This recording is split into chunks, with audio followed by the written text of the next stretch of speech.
La famille d'Hoffmann. Au nombre de ces ravissantes cités qui s'éparpillent au bord du Rhin, comme les grains d'un chapelet dont le fleuve serait le fil. Il faut compter Mannheim, la seconde capitale du grand-duché de Bade. Mannheim, la seconde résidence du grand-duc. Aujourd'hui, que les bateaux à vapeur qui montent et qui descendent le Rhin passent à Mannheim.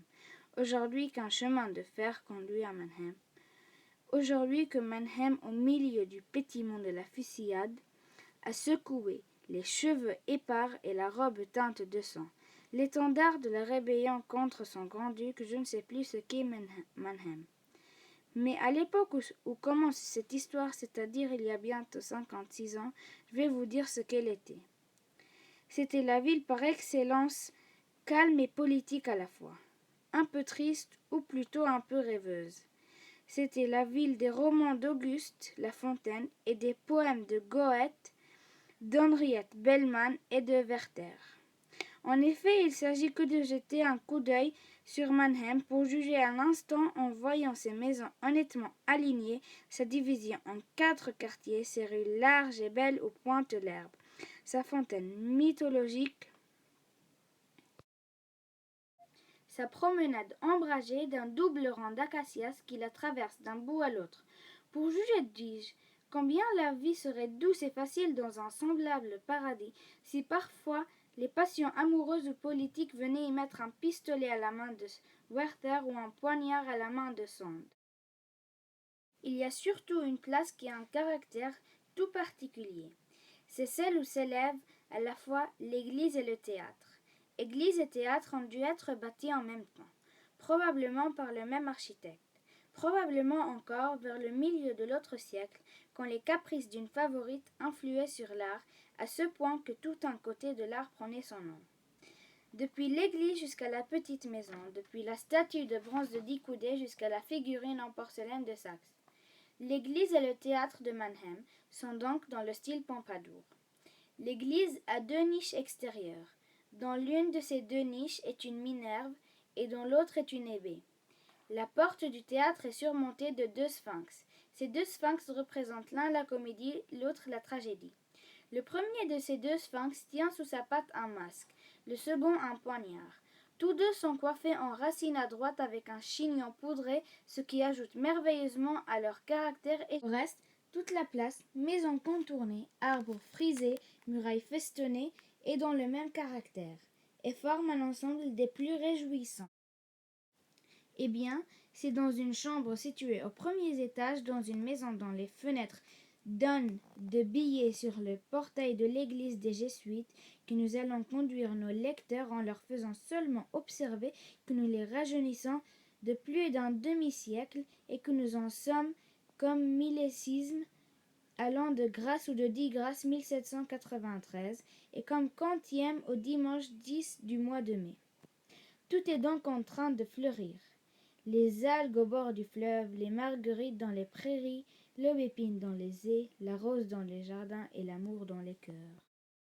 Maintenant, ajoutons ceci.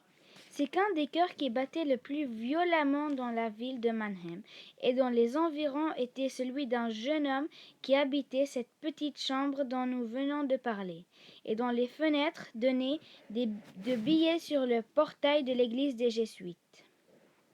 Chambre et jeune méritent chacun une description particulière. Chambre à coup sûr était celle d'un esprit capricieux et pittoresque tout ensemble, car elle avait à la fois l'aspect d'un atelier, d'un magasin de musique et d'un cabinet de travail.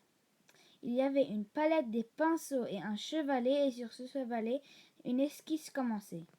Il y avait une guitare, une viole d'amour et un piano, et sur ce piano une sonate ouverte. Il y avait une plume, de l'encre et du papier, et sur ce papier un commencement de ballade griffonnée. Puis, le long des murailles, des arcs, des flèches, des arbalètes du 15e, des instruments du 17e, des bahuts de tous les temps, des pots à boire de toutes les formes, des aiguières de toutes les espèces, enfin des colliers de verre, des éventails de plumes, des lézards empaillés, des fleurs sèches, tout un monde enfin, mais tout un monde ne valant pas 25 thalers de bon argent. Celui qui habitait cette chambre était-il un peintre, un musicien ou un poète? Nous l'ignorons.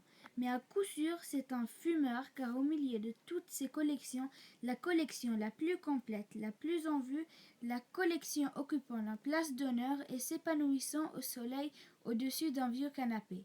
À la portée de la main était une collection de pipes. Mais quel qu'il fût poète, musicien, peintre ou fumeur, pour le moment, il ne fumait, ni ne peignait, ni ne notait, ni ne composait. Il regardait immobile, debout, appuyé contre la muraille, retenant son souffle. Il regardait par sa fenêtre ouverte, après s'être fait un rempart du rideau, pour voir sans être vu. Il regardait comme on regarde quand les yeux ne sont que la lunette du cœur. Que regardait-il? Un endroit parfaitement solitaire pour le moment, le portail de l'église des Jésuites. Il est vrai que ce portail était solitaire parce que l'église était pleine. Maintenant, quel aspect avait celui qui habitait cette chambre, celui qui regardait derrière ce rideau, celui dont le cœur battait en regardant? C'était un jeune homme de 18 ans tout au plus, petit de taille, maigre de corps, sauvage d'aspect. Ses longs cheveux noirs tombaient de son front jusqu'au-dessous de ses yeux, qu'il voilait quand il ne les écartait pas de la main, et à travers le voile de ses cheveux, son regard brillait fixe et fauve comme le regard d'un homme dont les facultés mentales ne doivent pas toujours demeurer dans un parfait équilibre. Ce jeune homme, ce n'était ni un poète, ni un peintre, ni un musicien, c'était un composé de tout cela. C'était la peinture, la musique et la poésie réunies. C'était un tout bizarre, fantasque, bon et mauvais, brave et timide, actif et paresseux. Ce jeune homme, enfin, c'était Ernest Théodore Guillaume Hoffmann.